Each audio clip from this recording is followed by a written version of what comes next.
दोस्तों, अक्सर कहा जाता है कि समझदार व्यक्ति वही है जो बोलने से ज्यादा सुनने में विश्वास रखता है। मौन रहना एक कला है और यकीन मानिए, यह जितना आसान सुनने और पढ़ने में लगता है, उतना ही ज्यादा कठिन काम है जो हर कोई नहीं कर पाता। चुप रहने के कई नुकसान हैं, लेकिन सही जगह चुप रहने के कुछ ऐसे फायदे भी हैं जिन्हें जानना उन लोगों के लिए तो बहुत आवश्यक है जो अक्सर हर जगह बोलने या जवाब देने की आदत रखते हैं। चाणक्य नीति में जीवन को सफल और सुखी बनाने के लिए कई बातों का जिक्र किया गया है।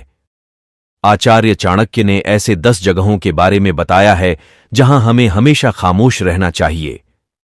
चाणक्य बताते हैं कि इन स्थानों पर चुप बैठने वाला व्यक्ति जीवन भर सुखी रहता है। साथ ही अगर इन 10 स्थानों पर व्यक्ति अगर गलती से भी अपना हस्तक्षेप कर दिया तो आगे चलकर वह बहुत बड़ी मुसीबत में फंस सकता है।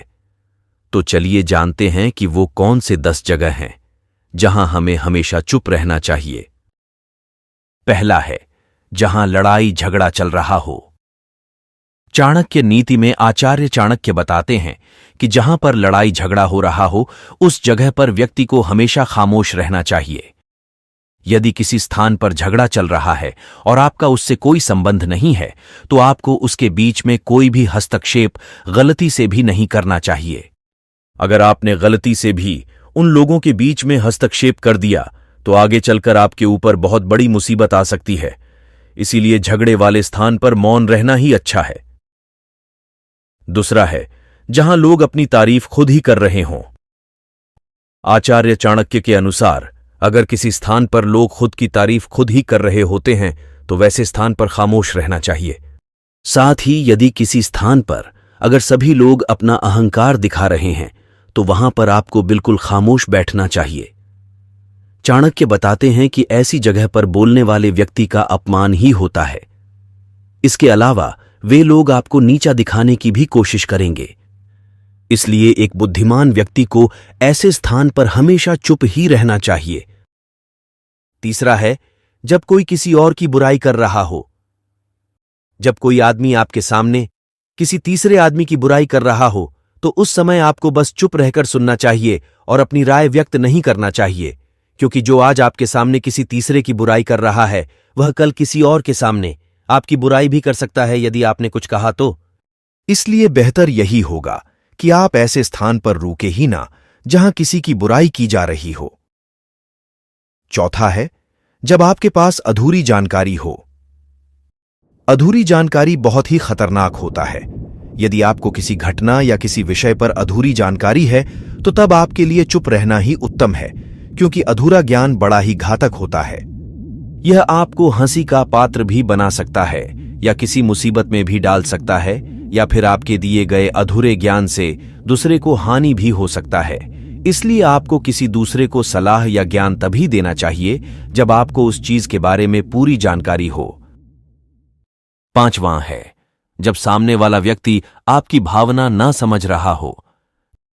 जब आपको यह ज्ञान हो जाए कि सामने वाला व्यक्ति न तो आपकी भावना का सम्मान कर रहा है और ना ही वह आपकी बात को समझ पा रहा है, तो ऐसी स्थिति में आपको स्वयं शांत और चुप हो जाना चाहिए, क्योंकि ऐसे लोगों को आपकी भावना या दुख से कोई मतलब नहीं होता है। ऐसे लोगों को अपना राज बताकर आपको पछताना ही पड़ेगा। हिंदी में एक कहावत है कि भैंस के सामने बीन नहीं बजानी चाहिए। इस समय आपको इस कहावत पर गौर करना चाहिए, ताकि ना तो आपकी एनर्जी वेस्ट हो और ना ही आपको बेवकूफ समझा जाए। छठा है, जब कोई इंसान अपना दुख व्यक्त कर रहा हो। यदि कोई इंसान अपने दुख या परेशानी के बारे में आपको बता रहा है तो इसका मतलब यह कि वह आप पर भरोसा करता है और आपको अपना समझ रहा है। ऐसे में तुरंत ही उसे समाधान बताने के बजाय चुप रहकर उसकी दुख या समस्या को ध्यानपूर्वक अच्छे से सुने। उसके बाद अगर आपने कभी अपने जिंदगी में वैसी परिस्थिति का सामना किया हो और आपको यह पता हो कि ऐसी परिस्थिति में क्या करना सही होगा, तभी जाकर ही आप उसको उसके परेशानी अनुसार समाधान दें। यदि आपको नहीं पता कि उस समय क्या करना चाहिए, तब आपके लिए चुप रहना ही बेहतर होगा। ऐसा इसलिए क्योंकि गलत सलाह देने से उसकी परेशानी और भी बढ़ सकती है। और सबसे जरूरी बात यह है कि आप उसके दुख या समस्या को गुप्त ही रखें, किसी और को न बताएं। 7वां है, जब कोई व्यक्ति आप पर क्रोधित हो या आपसे झगड़ा कर रहा हो। जब आपका कोई करीबी व्यक्ति आपसे झगड़ा कर रहा हो या किसी बात पर आपसे क्रोधित हो, तो तब उसके सामने आपका चुप रहना ही समझदारी भरा कदम होगा, क्योंकि जब व्यक्ति गुस्सा कर रहा होता है तब उसका अपने मन पर नियंत्रण नहीं रहता। ऐसी परिस्थिति में उनके क्रोध की अग्नि में अगर आप भी कूद पड़ेंगे या उनसे झगड़ा करने लगेंगे, तो जो बात कल सुलझ सकती थी वह और भी ज्यादा बिगड़ती चली जाएगी। उस समय सब सहकर अगर आप चुप रहेंगे तो वह खुद ही मन यह सोचकर पछताने लगेंगे कि उन्होंने आपके साथ गलत किया, और वह शर्मिंदा होकर खुद ही आपके पास चलकर आएंगे और आपसे माफी मांगेंगे। क्रोधी व्यक्ति के साथ बहस करना आग में घी डालने जैसा ही होता है।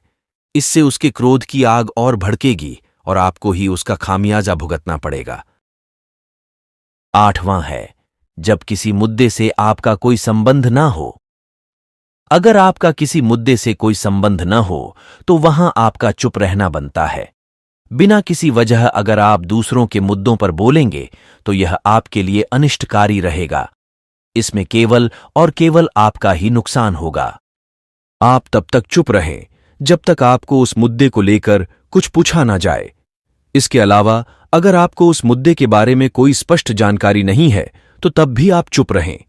बेवजह दूसरों के मुद्दों पर दखल देने से आपकी भारी बेइज्जती हो सकती है। 9वां है, जब आप बिना चिल्लाए बात ना कर पाते हों।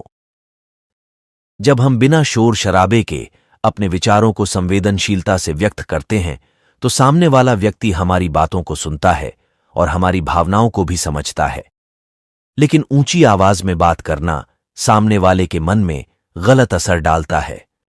चिल्लाकर बात करने से सामने वाले को हमारी बातें अप्रासंगिक लगने लगती हैं और उसे लगता है कि हम अपनी बातों को जबरदस्ती मनवाने की कोशिश कर रहे हैं। यही अनचाहे नतीजों का कारण बनता है। इसीलिए हमें कभी चिल्लाकर या ऊंची आवाज में बात नहीं करनी चाहिए। अगर आप बिना चिल्लाए कोई बात नहीं कह सकते तो वहां चुप रहने में ही आपकी भलाई है। किसी पर चिल्लाने से आपके व्यवहार के बारे में पता चलता है और लोग आपसे दूर भागने लगते हैं। 10वां है, किसी के बारे में न बोलें। नीतिशास्त्र के अनुसार जो अपने मुंह को बंद रखता है और बुद्धि से काम करता है वही इंसान समझदार होता है। बिना जरूरत के बोलना, बेवजह ही किसी के बारे में बोलना या किसी के बीच में बोलना, यह गलत है। कभी कभी हमारे लिए बुद्धिमानी इसी में होती है कि हम अपना मुंह गलत जगह न खोलें और चुप रहें। मुंह हमेशा सही जगह और सही अवसर देखकर ही खोलना चाहिए। दोस्तों, किसी के बोलने का तरीका उसके व्यक्तित्व के बारे में बहुत कुछ बताता है।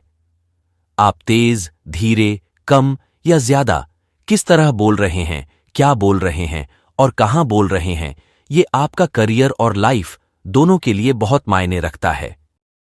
ये भी सच है कि हमें अपनी बात को सही तरह से रखना आना चाहिए, लेकिन इन 10 हालातों में चुप रहने में ही भलाई है। उम्मीद है आपको हमारी वीडियो बहुत पसंद आई होगी। आपसे अगली बार फिर मुलाकात होगी एक नए वीडियो के साथ। तब तक के लिए धन्यवाद।